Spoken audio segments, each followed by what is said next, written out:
Hi, so today I'm going to do an overview on a whirlwind striker called Kirin. So I'm not that knowledgeable on whirlwind, so I did look at a few guides and I found one who was actually really great from a person on the SS forums called Kirin. So this guide will be in the links at the bottom of the video. We might not completely agree on everything, but I do believe it's a really good read if you want to look at it more in detail. She's going to do some damage calculations. She's going to show a few other ideas and stones that you could give in defenders you add. So give it a read. And again, it's a shout out to her for making such a great guide. So the very first thing is he's a striker. That's kind of obvious. And unlike most strikers, his ideal position is on the left front side. Commonly, it's on the right. It doesn't make that huge of a difference. I mean, most people just want to be in center, so he's not going to actually affect all the other players you have in front line. Now, what's really important about him are his skills and actually his passives. But for the sake of argument, I'm going to talk about his active too. So first of all, his active is actually every 12 minutes, not every 15 like some players. It's not always constant. Increase attack power 60% and crit rate 50%. That is one of the worst striker actives out there, especially knowing the other skills he has. Never max this out. I mean, seriously, these are the last points you're going to give. It costs spirit, it's not worth it, and because of the utility kind of striker he becomes, it's not worth it. So why am I calling him utility?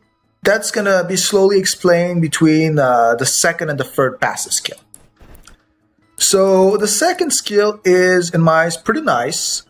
Ideally could have been a 40%, but still pretty nice. Increase attack power and critical damage by 30% with a shot. So attack power is nice, but critical damage is actually not that easy to come by. So 30% is pretty interesting. But what does that mean? That means you're going to want to crit. So when we're going to look at the stone build, we're going to be looking at some crit stones.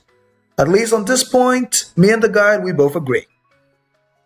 Then on the second passive, it's going to be what I consider his bread and butter, his most epic skill. And from what I understood, he was the very first one to be able to inflict the status effect paralysis. So, as in all video games, we know what paralysis does. So in this one, what it's going to do, it means that attack players within the position are not going to be able to have their action bar regenerate from time.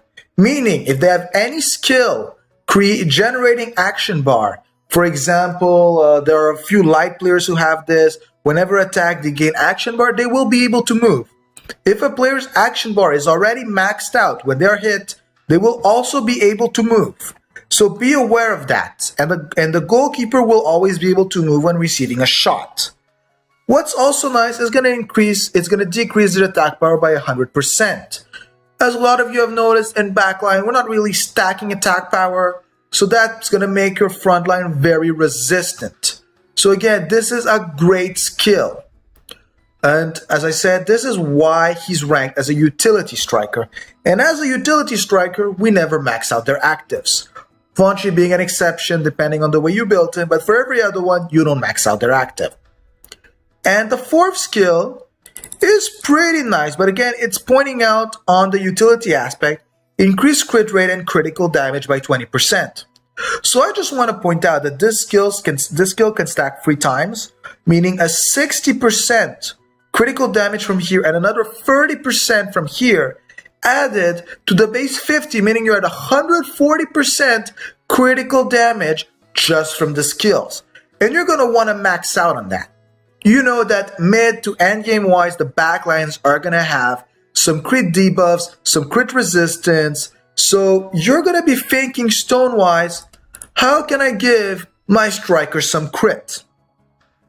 So for that, there are a few stones that are very popular. As you see, he has 2 green and 1 blue. So I'm just going to point out in my eyes what are the ideal stones. The very first thing is in the blue, We all know about that epic Thunder pass receive, and in the green there's that crit rate. So I'm just gonna show the stones because again I think I own him, but I don't actually use him. Stone wise, what that would be translating in would be this one: increasing receiving pass effect and increase crit rate with a shot. I mean, at level 1 it's at 6%. If I remember, I think it caps out at 24 at level 15. The point being, it's going to be pretty nice. So that's going to give you crit with a shot. It can give you a nicer value because it's with a shot specifically. This is a striker, so you know he'll shoot, and receiving pass effect is a decent buff. The second stone you're going to want to be playing with is going to be the critical damage. Now, sadly, it does not have a second passive, but the problem is you really need that crit rate. So I'm still going to urge you to go towards this one. I know it's not as cool, but you need the crit to really max out on his abilities. And when I mean crit, I do not mean crit damage because it's meaningless if he can't crit. So basically you would have those, and then on the middle stone, I would usually say if you don't have a Whirlwind Legendary, then you can actually go for the crit damage. But again, it's not as worth it as the crit rate. So get that one first, then the crit damage. Now for the prize slot, I'm going to say there are a few good options. It depends what you're running and how good your crit rate is. You can throw another Thunder pass receive to increase that crit rate and receive even higher. That's what you're going to do if you have multiple passers. So especially with the new update, like if you're running a Sky or something like that, it's pretty interesting. If not, as you know, he doesn't have that huge of a penetration. You can throw in a Thunder Pen who's going to recover action bar, complementing the fact that is utility. So that's also a very viable option. And in case you're still not that happy, you can go again for more crit rate with a Thunder crit rate, who recovers Spirit of a crit in case you're somehow missing some Spirit. Again, I'm not going to push for this one. I would honestly push much more for, oh sorry, wrong one, the Thunder receive. But again, it's completely up to you. Now, unique stone-wise, as every player has those, I would say there are mainly 3 stones you can look at. Again, it's going to be depending on your build, on the way you use him, and nothing is set in stone. Your line is going to decide which one makes the most sense. So, one thing that's going to make him very powerful is if you decide to replace that Thunder Receive stone at the beginning on the top 3 with a Gladris. If I remember correctly, it's between 45 to 50% penetration power. It's around those numbers. So if you add that and another Thunder Pen in the center slot, you're basically going to be able to cap out the penetration. Again, that's not 100%, but with passive stats on stones, you can get there. So you won't even need anyone on the line giving you penetration. So endgame wise, when you have huge damage resistance, this is going to help you beat that. But again, it's not the only viable option. Or you can really push even more on that crit rate, throwing Shaken Heart of Thunder in. Now, if you're running this, you already have the crit. So you might even, depending on your value, be thinking of being sure to throw the Thunder Pen in the center because you have that crit. So I would really insist on the Thunder Pen when you're running this. It's going to give a huge increase. Again, these are the level 1 stats. I don't currently have one, so I cannot show you the maxed out stats.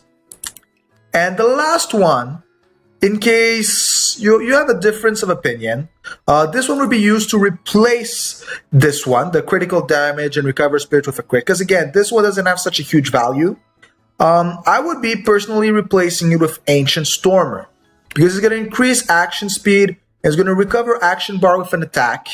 So it's just going to allow you to shoot more. So you're going to be sacrificing a bit of damage for the ability to shoot more often. Again, this is going to be when you have a line who can steal the ball pretty easily. If you don't, you're going to want to go back to this one. So those are the ones I would really insist on. Now, there are a few differences of opinion. Some people have even said that Earth Scry is the way to go. I'm not really going to say that. I know it increases attack power for each target, but decreasing damage, I don't think it's worth it, and I wouldn't put your time on it. But again, I just was going to point it out because a lot of people have been saying it. Now, when we're talking about the line, there are a few good players. So currently, the players I would be pointing out would be... actually, I'm just going to show it from the player book. I think it's much easier if everyone just sees the EE versions. So, and that's the point in time when the program decides to lag. No, I'm sorry. So there's Elaine. With the recent buff, she's been made much more powerful. She's going to increase the receiving pass effect and attack power within the line. Increase attack power and crit rate, again, meaning you could somehow maybe sacrifice away one crit stone if she's well set up. So Elaine is currently a decent option, as you're going to be forced to steal multiple times. You could throw in Anael, as she's a backline defender with super play, some counter attack, and an insane steal. So she's actually going to be really good at taking the ball away. Even some people on the forum are complaining that they want her nerfed. And there's currently the super play bug, making it even more OP. If you personally want to stay in the Wormwind family, there are two players that I'm currently going to advise. In my eyes, it's going to be Princess Murian, and there's also, I don't even remember where she is, Limali. Now, as everyone might already know, there are some other players. I'm not going to do every single one of them. In my ideal setup, sadly, it would require a legend to work. I would be thinking of maybe throwing in, he's right here. I'd think of throwing in a Choi in the center, and I'd be throwing in, I keep forgetting all their names. There are players I don't use. I'd be throwing in a Bell. I know Bell is not her ideal position, but those two combined, plus the striker, could make something really epic. Also, just an honorable mention for our great friend, Milky Way, as currently she is considered as one of the best Season 1 assisters since the passer nerf. I personally would not be recommending throwing passers because you're mainly trying to steal the ball back, and they just got it nerfed. So if you were really forced to throw a passer in there, sadly it's Season 2, but the only truly viable option in my eyes is going to be Shura, with her legendary decreased critical resistance. So I would say she is the only viable passer option currently. If you're running this, I would even say what's interesting is throwing a 4-man front. So you can throw more attackers, defenders, maybe a Shura in there, and you can just keep doing this again and again. If you really want this to be OP, get a Marianne. Don't put her front, put her mid, and get her active to stack.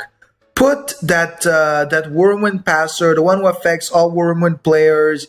Throw maybe a Kiki in front, and you're just going to be making this even more OP every time. So I hope this has helped explain the basic idea of how he works. And strategy-wise, when you're going to be playing with him, you're going to shoot, they're going to be paralyzed for 2 minutes. So the idea is that you must be fast enough so your shooter's action bar takes less than 2 minutes to refill. And that is something crucial, because if it takes more than 2 minutes, you've broken the entire point of this striker. Less than 2 minutes, and you gotta have players capable of stealing. The idea is he shoots, you steal, you pass, he shoots. So it's very similar to the Vanchi principle. There's not such an increase in damage, but it's more the fact that the backline will not be able to do anything, and eventually there's gonna be no one left. So I hope this helps people understand how to use him.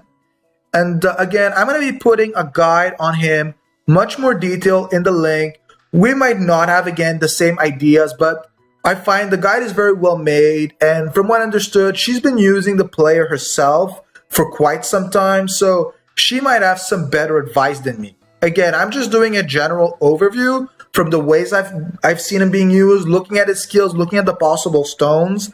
And this isn't a perfect guide, but it's going to set you on the right path. So thank you very much. And if you have any other requests or any questions, just write them at the bottom of the video or message me. Have a good day.